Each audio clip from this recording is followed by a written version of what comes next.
Ngono maya nini musa nini lanata. Ngono mi yalla de yalla mi yalla na kibar bebe mi yalla na kinel bebe.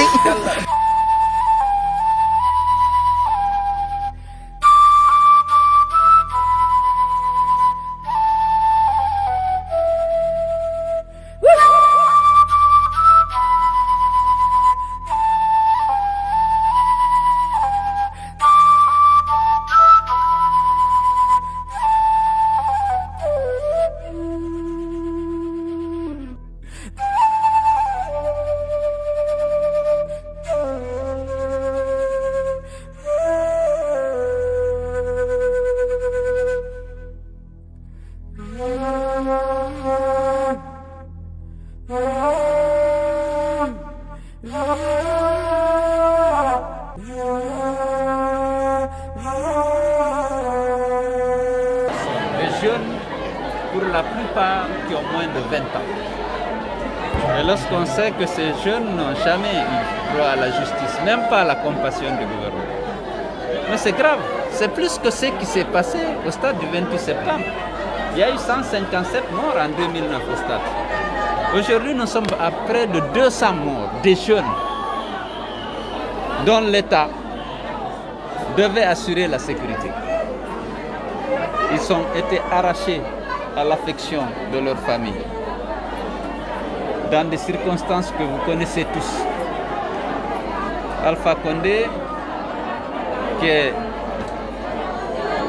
censé être le président de tous les Guinéens, qui devait apporter sa compassion, qui devait mettre en œuvre les instruments nécessaires pour l'identification des auteurs et des commanditaires de crimes, afin que ceux-ci soient traduits devant les tribunaux, a préféré garantir l'impunité aux criminels. C'est vraiment triste. La Guinée a besoin de réconciliation, de pardon, mais il faut qu'il y ait la vérité. Il faut qu'on lise les pages sombres de notre histoire pour pouvoir les tourner. On a des exemples dans cela. Il y a l'Afrique du Sud, il y a d'autres pays qui ont vécu des événements douloureux qui ont pu les dépasser. Il faut qu'il y ait la justice. La justice, c'est d'abord la reconnaissance que le mal était mal. En Guinée, ici, on a un problème de discerner le mal du bien. Il faut d'abord qu'on sache que tel acte, c'est un mal et qu'il mérite la condamnation. Maintenant, dans le contexte, on verra quelle est la sanction qu'il convient d'administrer aux auteurs. Mais dès qu'ils reconnaissent qu'on a commis un crime et que c'est un crime, pour qu'il n'y ait plus jamais ça, parce que le crime, on le traite pourquoi? Pour qu'il ne se répète pas, pour que l'État puisse procéder à des réparations lorsque le préjudice est de cette nature. Il faut que les proches sentent qu'ils ont été victimes de préjudice moral, de préjudice humain, et que des dispositions soient prises pour la réparation de ces crimes. Alors, bon, nous nous battons aujourd'hui pour la protection des droits humains, pour que ça se récupère. Le FNDC se bat pour la protection des droits humains, pour qu'il y ait la démocratie, pour qu'il y ait l'état de droit dans notre pays. Les gens se sont emparés du pouvoir et des ressources de ce pays pour leur profit personnel. Et nous ne sommes pas prêts à accepter ça parce que nous voulons que notre pays soit régi par les règles et les principes de la démocratie et de l'état de droit et que l'État puisse assurer la protection de tous les citoyens.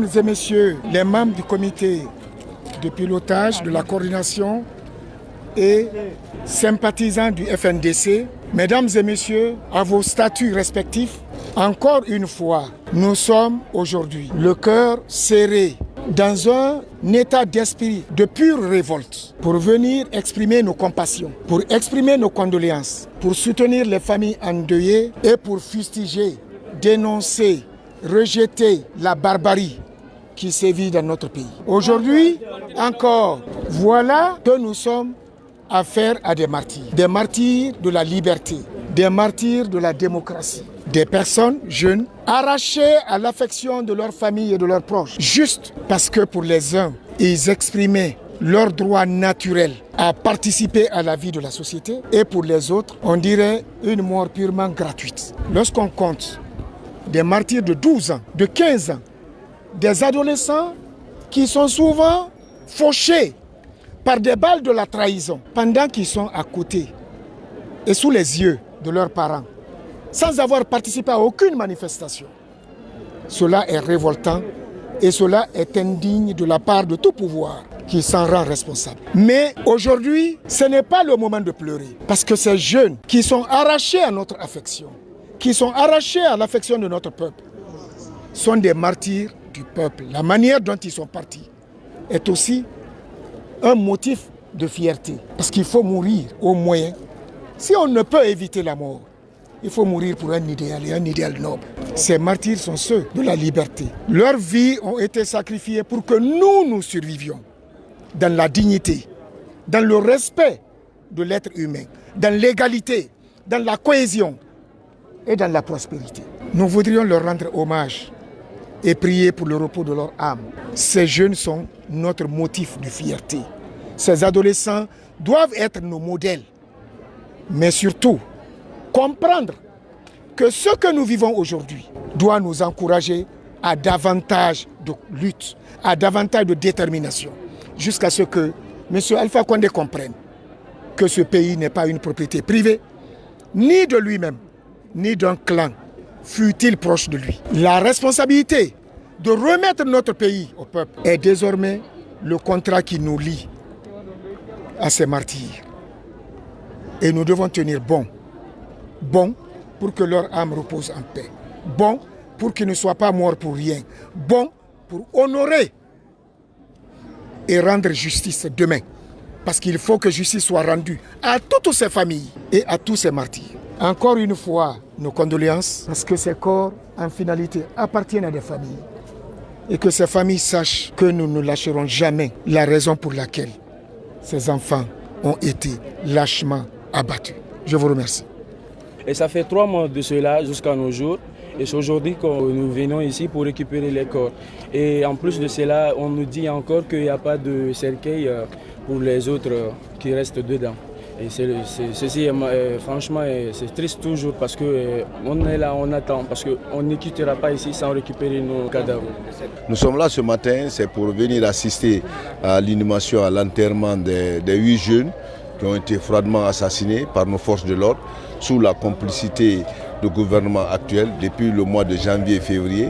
Donc imaginez-vous, janvier et février, c'est maintenant le 4 juillet que nous sommes en train d'assister à l'enterrement de ces jeunes-là. Pratiquement 6 mois, l'État a confisqué ces corps-là, il ne voulait pas nous donner, donc on est là ce matin pour ça. Parce qu'on peut mourir, mais que l'État, qui a la responsabilité d'assurer la sécurité des citoyens et de leur garantir la justice, semble plutôt se réjouir et commettre un 3e crime en confisquant les corps, en refusant de rendre ces corps à leur famille. Vraiment, il faut que tous nous déplorions cette situation, cette irresponsabilité, ces crimes que l'État est en train de commettre dans notre pays. La meilleure manière de marquer notre désaccord, de marquer notre solidarité avec la famille, c'est de continuer la lutte pour laquelle ces jeunes sont morts. Ils ont pour la majorité moins de 20 ans, 17 ans, 15 ans, abattus à bout portant par des armes que nous avons achetées, que l'argent du contribuable guinéen a acheté, l'argent qui a été utilisé pour recruter, former, équiper des hommes et des femmes des Guinéens pour aider à assurer la sécurité du Guinée. C'est ces armes-là qui sont utilisées pour tuer nos gens. Il faut que la lutte continue jusqu'à ce que la justice soit rendue définitivement. Et il n'y aura pas de justice tant qu'Alpha Condé est là, parce que lui, c'est ça, il gère, il gouverne par le crime. Sinon, comment imaginez-vous plus de 200 personnes qui ont été abattues? Il n'y a jamais eu de justice, il n'y a jamais eu d'enquête, il n'y a jamais eu même de sanctions administratives à l'endroit des responsables de la police et de la gendarmerie. Vous avez entendu un directeur de police ou un commissaire relevé parce qu'on a tué quelqu'un dans le périmètre dont il avait la responsabilité et qu'il n'a pas situé la responsabilité. Donc il faut qu'on se batte. La liberté s'arrache. L'exercice de nos droits, ici, ils sont sur le papier, ces droits-là, mais nous ne pouvons pas les exercer tant que M. Alpha Condé est là. Il faut que les gens le comprennent une fois pour toutes.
Beaucoup de démarches du Front national de la défense de la Constitution, beaucoup de dénonciations.